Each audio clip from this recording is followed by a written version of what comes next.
Good morning, children. Today you will read first lesson of the textbook of the prose. The name of the lesson is A Girl with a Basket, written by William C Douglas. बच्चों, आज आप prose का पहला chapter a girl with basket के बारे में अध्ययन करेंगे, इसको पढ़ेंगे। A girl with basket William C Douglas के द्वारा लिखा गया है। विलियम सी डगलस एक न्यायाधीश थे सुप्रीम कोर्ट के, अमेरिका के, यूनाइटेड स्टेट ऑफ अमेरिका, संयुक्त राष्ट्र अमेरिका के सुप्रीम कोर्ट के क्या थे, एक न्यायाधीश थे। और ये भारत में 1950 में विजिट करने के लिए आए, भ्रमण करने के लिए आए। During his visit, he happened to travel from New Delhi to Ranikhet hill station in Himalayas. अपने भ्रमण के दौरान, यात्रा के दौरान उन्हें अवसर मिला यात्रा करने का न्यू दिल्ली टू रानीखेत, नई दिल्ली से रानीखेत की यात्रा करने का, भ्रमण करने के इनको चांस मिला, अवसर मिला। अ हिल स्टेशन, रानीखेत क्या है? एक पहाड़ी स्टेशन है, छावनी है इन हिमालयज, हिमालय पर। तो he was a realist and supporter of labour. वह जो विलियम सी डगलस हैं, वह मजदूरों के क्या थे? सपोर्टर थे, सहायक थे। तो उन्हीं के बारे में आप ये चैप्टर पढ़ेंगे आज।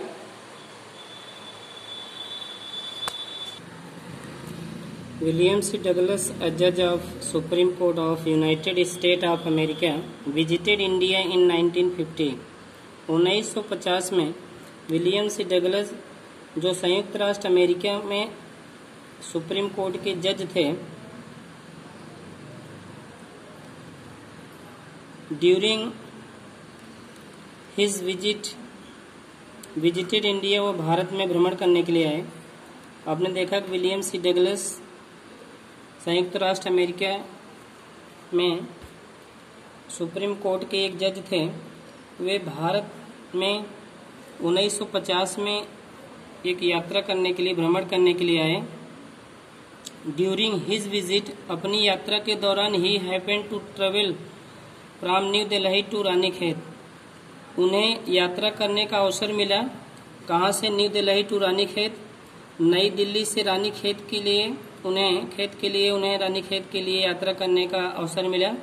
अ हिल स्टेशन इन हिमालयज, जो हिमालय में एक पहाड़ी छावनी है। ही वॉज अ रियलिस्ट, वह एक यथार्थवादी एंड सपोर्टर ऑफ लेबर, और मजदूरों के सहायक थे। यथार्थवादी और मजदूरों के सहायक थे। He also loved self respect, वह आत्मसम्मान को पसंद करते थे। एंड सेल्फ कॉन्फिडेंस, और आत्म संयम को पसंद करते थे, आत्मविश्वास को पसंद करते थे। He was fascinated and charm with the natural beauty of India, वह भारत की प्राकृतिक सुंदरता के साथ बहुत ही आकर्षित हुए, लालायित हुए, चार्म्ड, आकर्षित हुए। A girl with basket is one of his famous essays, उनकी प्रसिद्ध उपन्यासों में से अ गर्ल विथ बास्केट एक प्रसिद्ध निबंध है। A girl with basket has been written by William C Douglas, who came to India after the partition of the country in 1950। A girl with basket William C Douglas के द्वारा लिखा गया है, जो कि who came to India after the partition of the country in 1950। 1950 में देश के बंटवारे के बाद वह भारत आए। At that time India was full of refugees, उस समय भारत जो था शरणार्थियों से भरा हुआ था। Who were driven away by the communal fanaticism of Pakistan, जो पाकिस्तान के धार्मिक पागलपन के, सांप्रदायिक धार्मिक पागलपन के कारण बाहर कर दिए गए थे, निकाल दिए गए थे। He had a unique experience at one of the railway stations. एक रेलवे स्टेशन पर उन्हें एक अद्वितीय अनुभव हुआ। भारत के जो रेलवे स्टेशन थे उनमें से एक रेलवे स्टेशन पर उन्हें अद्वितीय अनोखा अनुभव हुआ। Many refugee children were selling small articles like basket and pans. बहुत शरणार्थी बच्चे, कई शरणार्थी बच्चे were selling small article, छोटे छोटे आर्टिकल और छोटे छोटे चीजों को, सामानों को बेच रहे थे। लाइक बास्केट्स एंड फैंस, टोकरियों और पंखों जैसे छोटे छोटे सामानों को बेच रहे थे। He was impressed with a little girl of 9 years. वह एक 9 वर्ष की छोटी सी बच्ची पर बहुत ही इम्प्रेस्ड हुए, प्रभावित हुए। This essay is the recollection of his valuable experience.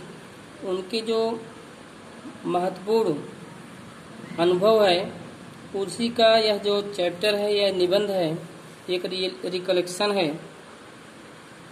आप देख रहे हैं this essay is the recollection of his valuable experience. उनके महत्व अनुभवों का यह एक जो चैप्टर है, जो निबंध है, एक अनुस्मरण है। I had left New Delhi for the Himalayas. William C Douglas कह रहे हैं कि मैं न्यू दिल्ली को हिमालय के लिए छोड़ा। I was going as far as Bareilly by train. मैं ट्रेन के द्वारा, I was going as far as Bareilly, मैं बरेली जा रहा था बाई ट्रेन. किसके द्वारा? ट्रेन के द्वारा, रेलगाड़ी के द्वारा. And then by car to Ranikhet, और तब मैं कार से रानीखेत गया. And old British army hill station, एक रानीखेत बारे में बता रहे हैं. Ranikhet and old British army hill station, एक पुरानी अंग्रेज सैनिक छावनी है, पहाड़ी छावनी है. Located on 6000 foot ridge opposite 120 miles stretch of snow capped Himalayas. कह रहे हैं कि जिस लोकेटेड 6000 फुट, जहाँ लोकेटेड माने स्थित है, विद्यमान है 6000 फुट. रीज अपोजिट, ठीक उसके बगल में, विपरीत में, 20 मील stretch of snow capped Himalayas, 120 मील बर्फ से ढका हुआ हिमालय जो है, फैला हुआ है. द ट्रेन वॉज स्लो, रेलगाड़ी जो थी, ट्रेन जो थी धीमी थी. And it stopped at all the way station, यह स्टेशन के मार्ग में जो है, स्टेशन के हर स्टॉप पर रुकती थी. The train was slow and it stopped at all the way station, रास्ते के सभी स्टेशनों पर यह रुकती थी, ठहरती थी. एट एवरी स्टॉप, प्रत्येक स्टॉप पर I swung open the door of my compartment, मैं अपने डिब्बे के दरवाजे को झटके से खोलता था. Swung open. And walked the platform, और मैं प्लेटफॉर्म पर टहलता था. The platforms were packed with people, platforms लोगों से भरा हुआ था. Sikh, Muslims, Hindu, soldiers, merchants, priests, porters, beggars, hawkers.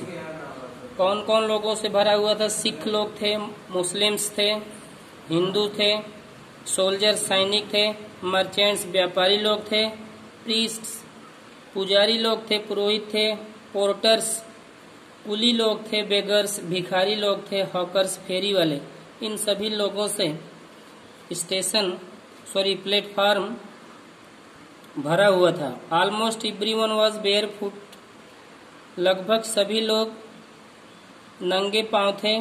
And dressed in loose white garments, और सफेद ढीले ढाले वस्त्रों को धारण किए हुए थे। I would ask at least 3 people, मैं कम से कम 3 लोगों से पूछता। आई कुड फाइंड, मैं पाता था। 1, एक लोग को, हु स्पोक इंग्लिश, जो अंग्रेजी बोल सकता था। We would talk world affairs, हम लोग संसार के क्रियाकलापों पर बात करते थे। बात किए। एंड एवरी मेजर टॉपिक्स, और प्रत्येक मुख्य बिंदुओं पर बात किए।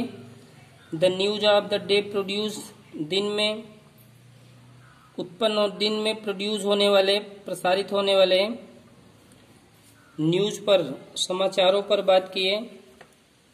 In this way I was trying to get a feel of the pulse of the nation, इस प्रकार मैं प्रयास कर रहा था। To get a feel of the pulse of nation, राष्ट्र की नब्ज को टटोलने का मैं प्रयास कर रहा था। चेकिंग ओपिनियन, और राय को, चेकिंग माने जानना चाह रहा था, चेक कर रहा था। ओपिनियन मीन्स राय को, against the official attitude and reports, सरकारी दृष्टिकोणों और रिपोर्टों के बारे में उनकी राय को जानने का प्रयास कर रहा था। The route lay through one of the richest of India's agriculture areas, the routes lay through one of the richest India's agriculture area, जो मार्ग था, रास्ता था, भारत के उपजाऊ भागों में से एक रास्ते से होकर जाता था। This was the plain of the upper Ganga river, यह ऊपरी गंगा नदी का प्लेन था, समतल भाग था, उपजाऊ भाग था। 1000 feet above sea level but tropical, समुद्र की सतह से 1000 फीट ऊंचा था। सी लेवल बट ट्रॉपिकल, लेकिन क्या था, उष्णकटिबंधीय था। The Ganga was brown silt, Ganga के द्वारा लाई हुई सफेद मिट्टी। वहां देख रहे हैं बच्चे, बताया जा रहा है the Ganga was brown silt, Ganga के द्वारा, गंगा नदी के द्वारा लाई हुई ब्राउन सिल्ट, भूरी जो सिल्ट मिट्टी थी, बालू थे, रेत। सोलन विथ फ्लूड वाटर्स, जो बाढ़ के पानी से भरी हुई थी। It's overflow in inundating thousands of acres of rice, और यह बढ़ी हुई थी और हजारों एकड़ धान के खेत को डुबो रखी थी। To the north were jungles great expanses of grass higher than a man's head, उत्तर में वर जंगल्स ग्रेट एक्सपांसेस, उत्तर में जंगल थे और बड़ी बड़ी घासें, great expanses of grass higher than a man's head, मनुष्य के सिर से ऊंची बड़ी बड़ी जो घासें थी। And unbroken except for an occasional clump, और अटूट शायद एक्सेप्ट सिवाय an occasional clump of trees, और अटूट जो पौधों के झुरमुट थे। दी होम ऑफ टाइगर्स, इसमें चीता के घर थे। एलिफेंट्स, हाथियों के, पाइथन, अजगर के।